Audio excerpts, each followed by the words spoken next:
Hello my dear friends, welcome to a new video from MadMax Deals and Reviews. Today I give you a sneak peek on the newest OLED, the Seeker 2 Non-Pro.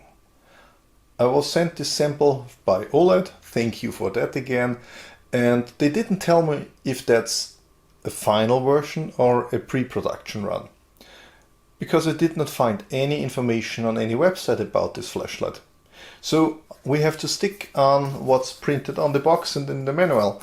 And there is one error I found. I charged it and I played with it and I put it in my Lumen tube. And I found out they state moon is 5 lumens. And I found out 4 point something. Low should be 50 lumens. I measured 48. They say medium with 300 lumens. I got 297. High should be 1200 lumens, which I measured exactly. And turbo should be 3000 lumens. But I measured 3170 on switching on and 3100 lumen after 30 seconds. So that's quite nice. I'm taking the extra lumen. Thanks for that. Yeah, let's look inside. As I said, nice box, like a fancy mobile phone box. There is a magnetic flap. So you want to have this on the shelf as at the end. There is a yellow plastic in front of the flashlight telling you to remove the insulation and charge it before using. It's a very nice feature. And here in this good protection foam there sits the flashlight. The 3170 lumens come from this triple TRI optic. I think that's Cree XP-L LEDs in there, doing a very nice job. We have one side switch, and there is a difference too to the Seeker 2 Pro. There is the lack of this extra LEDs on the left and the right side telling you which status your batteries are and in which mode you are. And the second difference is there is no plastic or this rubber grips. I do not have the Seeker 2 Pro, sorry, so I cannot show them side by side. But there is the same kind of grooves for the fingers, giving you a very nice grip. The 21700 cell is a good form factor. I like them over the 1800 650s. So single thumb operation, no switch on the tail cap. There's just for the magnetic charging. Of course, if there's any metal part, you can stick it on there, even stick current horizontally, so it's quite nice magnetic. Yeah, let's open it up.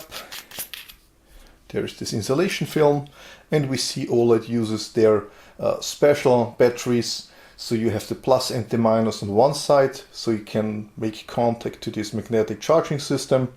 In worst case, you can use a 21700 with a small button top for operating the flashlight, but you cannot charge them.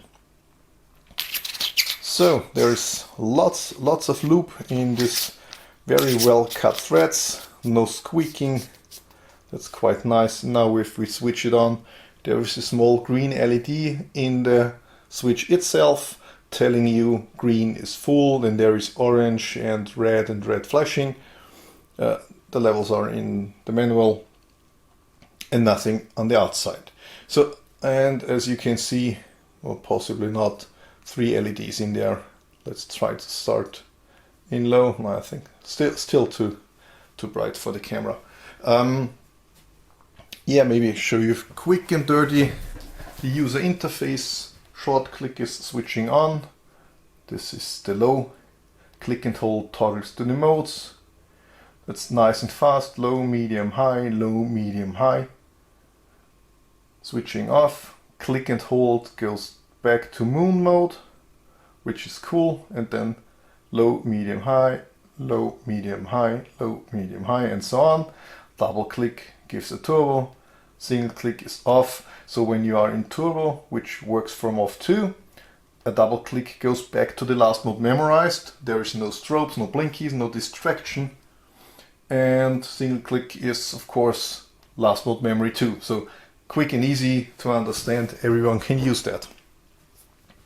Yeah, there's this blue bezel there maybe stainless steel, don't know exactly.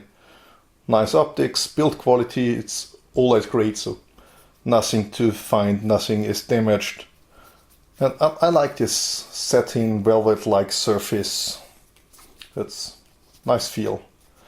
Yeah, that's it. I will have it in one of the next beam shot videos outside, but not today.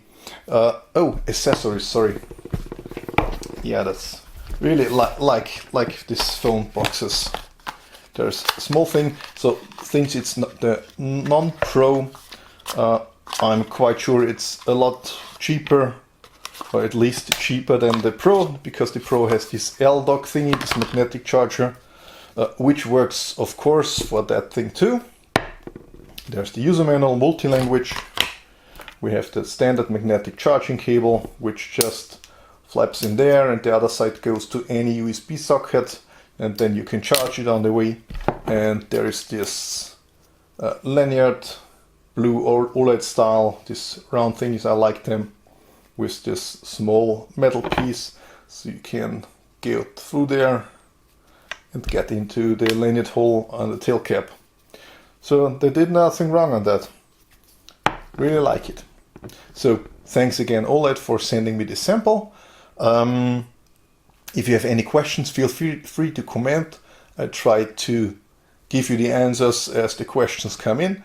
And if you are already a subscriber in my channel, so there is the race to the 5,000 subscribers, use your chance, you can comment once per week. And if you're not a subscriber, check out my other videos and hopefully you like them and will go and subscribe, be part of my community. Thanks for watching, have a good night, bye bye.